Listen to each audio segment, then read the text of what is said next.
नमस्कार बच्चों, हिंदी के तास में सभी बच्चों का स्वागत। आज हम तीसरा पाठ पढ़ने वाले हैं।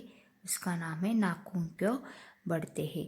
लेखक आचार्य हजारी प्रसाद द्विवेदी। चलो बच्चों, अब हम लेखक का परिचय देखेंगे।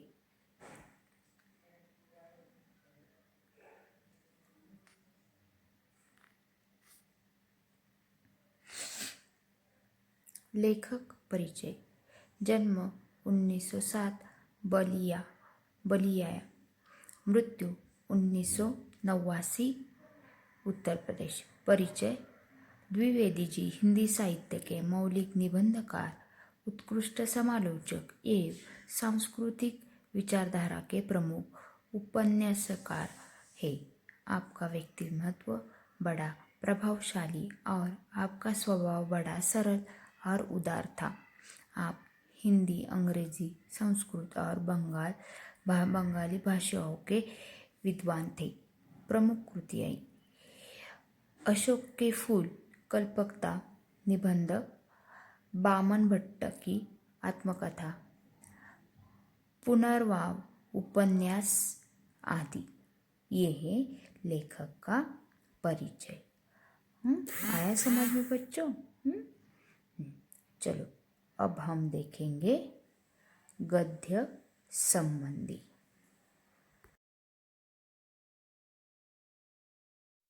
गद्य संबंधी प्रस्तुत वैचारिक निबंध में आचार्य हजारी प्रसाद ने नाखून बढ़ने को पशुता का चिन्ह माना है। नाखून पशुता बुराइयों का प्रतीक है। आपका कहना है कि जिस तरह नाखून बढ़ने पर हम उसे काट देते हैं, ठीक उसी तरह यदि किसी में बुरी आदतें आ जाए तो उन्हें त्याग देना चाहिए। अब हम पाठ की ओर चलते हैं। चलो बच्चों, हम अब क्या करेंगे, पाठ हमारा देखेंगे। बच्चे कभी कभी चक्कर में देने वाले प्रश्न कर बैठते हैं। देखो बच्चों, हमारे घर में ही छोटे छोटे बच्चे होते हैं। वो क्या करते हैं, हमें कुछ अजीब अजीब से क्या करते हैं, प्रश्न पूछते हैं। देखो यह लेखक भी क्या कहता है, बच्चे कभी कभी चक्कर में डाल देने वाले प्रश्न कर बैठते हैं। अल्पज्ञ पिता बड़ा दयनीय जीव होता है। देखो बच्चे किसके पास प्रश्न पूछते हैं, पिता के पास। मेरी छोटी लड़की ने जब उस दिन पूछ लिया कि आदमी के नाखून क्यों बढ़ते हैं, तो मैं कुछ सोच ही नहीं सका। देखो बच्चों, हमें कुछ भी अंदाज़ा नहीं लगता कि छोटे बच्चे कौन से प्रश्न पूछने वाले हैं। यहाँ लेखक के जो लड़की है उसने क्या कहा कि हमारे नाखून क्यों बढ़ते हैं पिताजी, ऐसा प्रश्न लेखक को किया। तो लेखक को कुछ समझ में नहीं आया। हर तीसरे दिन नाखून बढ़ जाते हैं। काट दीजिए। वे चुपचाप दंड स्वीकार कर लेंगे, पर निर्लज्ज अपराधी के भांति छूटते हैं। फिर जैसे के तैसे हो जाते हैं। आखिर ये इतने बेहया क्यों है? देखो हमारे जो नाखून है वो क्या है, हर 3 दिन के बाद क्या है, बढ़ जाते हैं। और उसे काट दिया तो फिर वो भी बढ़ जाते हैं। लेखक को यह प्रश्न पड़ गया, क्यों ये इतने बेहया क्यों है?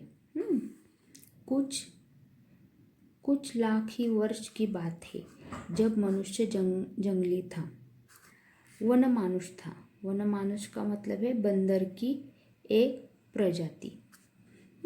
उसे नाखून की जरूरत थी।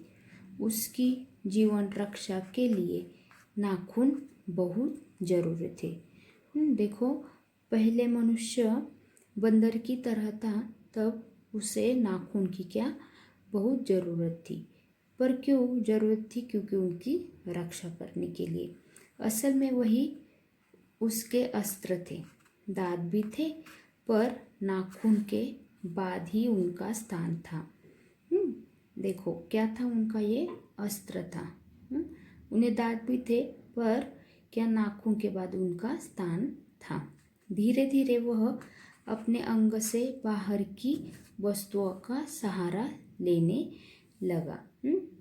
नाखून के बाद उसे क्या करते थे वो कि धीरे धीरे अपने बाहर के जो वस्तुएं हैं उनका सहारा लेते थे अपना जीवन की रक्षा करने के लिए।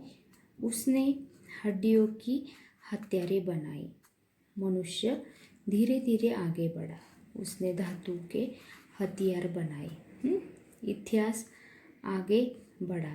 कभी कभी मैं भी हैरान होकर सोचता हूँ कि मनुष्य आज अपने बच्चों को नाखून न काटने पर डांटता है। वे रोज बढ़ते हैं। मुझे ऐसा लगता है कि मनुष्य अब नाखून को नहीं चाहता। ये उसकी भयंकर पाशवी वृत्ति के जीवंत प्रतीक है। पाशवी का मतलब क्या है? पशु संबंधित। मनुष्य की पशुता को जितनी बार भी काट दो वह मरना नहीं जानती। देखो, कुछ वर्ष पूर्व क्या थे? मनुष्य जंगली थे।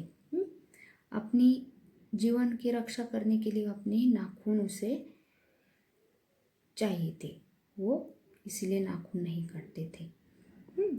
फिर क्या हो गया? वो नाखून के बाद हड्डियों से हथियार बनाना सीख लिया और वह हथियार अपने क्या हो गए? जीवन की रक्षा के लिए इस्तेमाल करते रहे। लेखक यह सोचकर हैरान होता है कि कभी कभी मनुष्य अपने बच्चों को क्यों नाखून काटते नहीं तो डांटते हैं। वे रोज बढ़ते हैं। मुझे ऐसा लगता है कि मनुष्य अब नाखून को नहीं चाहता। ये उसकी भयंकर पाशवी वृत्ति के जीवित प्रतीक है। मनुष्य की पशुता को जितनी बार भी काट दो वह मरना नहीं जानती।